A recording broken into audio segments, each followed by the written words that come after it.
रश्मि और अमर लॉकडाउन के चलते डेटिंग ऐप पर मिलते हैं। उसी बीच उनकी बॉन्डिंग बहुत अच्छी बन जाती है और दोनों एक दूसरे से प्यार करने लगते हैं। बस लॉकडाउन खत्म होते ही चट मंगनी पट शादी। उससे पहले घर में बात तो कर लो। अरे माँ पापा कभी मना नहीं करेंगे। अमर की बात सुन रश्मि खुश हो जाती है। ऐसे ही दिन बीतते हैं और देखते ही देखते लॉकडाउन खुल जाता है, जिसके अगले ही दिन अमर अपने परिवार के साथ रिश्ता लेकर रश्मि के घर पहुंच जाता है। अभी लॉकडाउन खुला ही है और कोरोना तो खत्म भी नहीं हुआ, इसलिए ज्यादा कुछ ना करके अगले कुछ दिनों में छोटे फंक्शन के साथ शादी कर लेते हैं। अमर के पापा की बात पर सब सहमत हो जाते हैं। कुछ दिन बाद दोनों की शादी हो जाती है और रश्मि अपने ससुराल पहुंच जाती है। बेटा, शादी तो तूने अपनी मर्जी से कर ली, लेकिन बहू को बोल देना इस घर में हुक्म मेरा ही चलेगा, इसलिए अपना राज जमाने की कोशिश भी ना करें। माँ, रश्मि को यहाँ सिर्फ प्यार, आशीर्वाद और अपनापन चाहिए, पैसा या राज नहीं। बेटी की बात पर सास मुंह बनाए वहां से चली जाती है और अब वो हर रोज रश्मि को परेशान करना और ताने देना शुरू कर देती है। देखो, ये है आजकल की लड़की, इंटरनेट पर लड़कों से बातें करते हुए इन्हें शर्म भी नहीं आती, और यहाँ तो देखो कितनी सीधी सुशील बनकर दिखा रही है। मम्मी, शादी के रिश्ते वाले इंटरनेट ऐप से जब किसी को कोई दिक्कत नहीं है, फिर डेटिंग ऐप के जरिए मिलना किस तरह गलत हो सकता है? रश्मि के डेटिंग ऐप वाली बात सुन उसकी हैरान सास तुरंत तुनक कर पूरे घर को सिर पर उठा लेती है, जिसकी आवाज सुन अमर और उसके पापा भी वहां आ जाते हैं। हाय मेरी माता, इतना बड़ा झूठ! डेटिंग ऐप को इंटरनेट के जरिए मिली है बोलकर इस कलमुही को मेरे सर ला बिठा दिया। अरे नास पिटी, तुझे जरा भी शर्म नहीं आई? वहां न जाने कितने लड़कों से गुलू गुलू करके तुझे मेरा ही लड़का मिला था फंसाने के लिए।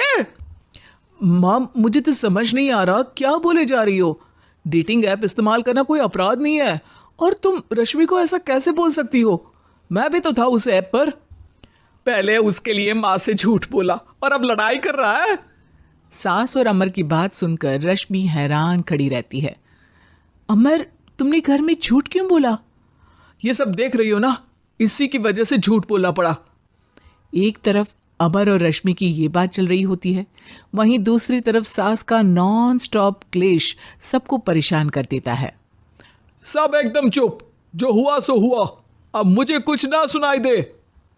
पति की बात सुन सास चुप होकर वहां से चली जाती है, लेकिन अब वो रश्मि के सिर दुनिया भर के सारे काम डालकर उसका जीना पहले से भी ज्यादा मुश्किल कर देती है। मम्मी, मैं आपका गुस्सा समझ सकती हूँ, आपको जो करना है कर लीजिए, मैं कभी कुछ नहीं बोलूंगी। उम्मीद है किसी दिन तो आपका गुस्सा शांत होगा और नफरत प्यार में बदलेगी। रश्मि की अच्छाई को उसका नाटक समझकर सास गुस्से के 7वें आसमान पर चढ़ जाती है और उसी शाम रश्मि को नीचा दिखाने के लिए अपनी सहेलियों को घर बुलाकर उसकी बुराइयां करने लगती है। अरे कौशल्या, क्या बताऊं, आजकल के बच्चे ना बहुत एडवांस हो गए हैं। पहले रिश्ते घर परिवार वाले सब देख परख के कराते थे, और अब ये लोग खुद न जाने कहाँ कहाँ मिलकर खुद ही सब कुछ पक्का करके हमें बता देते हैं। लड़की का कैसा दिन धर्म, कैसा ईमान, कैसा चरित्र कुछ नहीं पता, बस प्यार किया और घर लाकर बिठा देते हैं। अरे ऐसा क्यों बोलती हो? आजकल बच्चे अपने आप में बहुत समझदार हो गए हैं, और फिर पूरी जिंदगी तो उन दोनों को ही साथ निभानी है। अपनी पसंद से शादी कर भी ले तो क्या दिक्कत? तू ही देख ले, पहले इतना अच्छा बेटा और अब सोने पर सुहागे जैसी सर्वगुण संपन्न बहू। और पता है, अभी कुछ दिन पहले मेरी बेटी ने मुझे डेटिंग ऐप के बारे में बताया, जहां लड़का लड़की अपनी पसंद से अपने आप एक दूसरे को चुन लेते हैं, और फिर अगर सब सही रहता है तो बात आगे भी बढ़ जाती है। अरे इसमें इतना खुश होकर क्या बता रही हो? ये तो गलत है। न जाने कौन क्या है, कितना झूठ कितना सच है। अरे पर सोचो, जब तुम किसी के बताए रिश्ते को देखने जाते हो तो क्या एक ही बार देखने से सच झूठ का पता लगा सकती हो?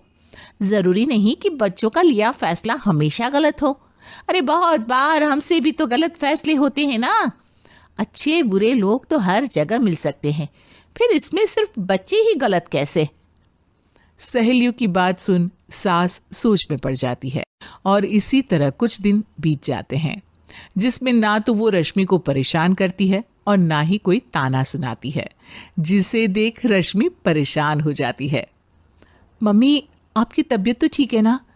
कुछ दिनों से देख रही हूँ आप मुझे कुछ बोलती ही नहीं। तो मेरा परेशान करना ज्यादा अच्छा लगता है क्या? नहीं, आपकी शांति उससे ज्यादा परेशान कर रही है। शांति इसलिए है क्योंकि मुझे एहसास हो गया है कि गलत तुम लोग नहीं, मेरी सोच है। प्यार तो एक सुंदर एहसास और शादी खूबसूरत साथ है। अगर ये साथ सच्चा है तो कहीं पर भी किसी भी तरह जुड़ा हो उससे कोई फर्क नहीं पड़ता। आप कौन है?